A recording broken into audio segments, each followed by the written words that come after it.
Now, you said a great thing there about perfection not being the enemy of good. I think that's what you said.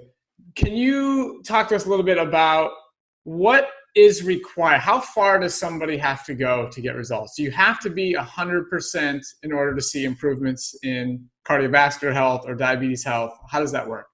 You absolutely do not have to be 100% to see benefits. It's basically a continuum. The healthier you eat, the more benefits you accrue. And, so anecdotally, what I've seen is when patients typically cross the 50% threshold of being whole food plant-based is when they really start to see meaningful benefits. That's my anecdotal. Now, when patients, cross the 90% threshold, they see a lot more. But so it's really a continuum. And, if one of my patients says, look, I can do it 50% of the time, but I can't do it anymore. I'm like, all right, I'll take it. That's great. It's better than nothing.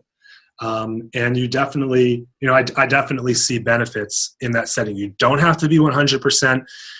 Look, if I, as a cardiologist, I will see people who are fairly enriched for disease. Like I'll see people who may be getting chest pressure literally walking across the room from cholesterol disease in their hearts.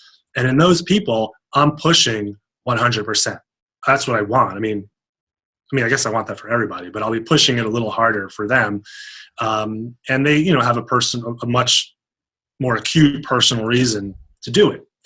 And I'm encouraging to have tons of green leafy vegetables throughout the day.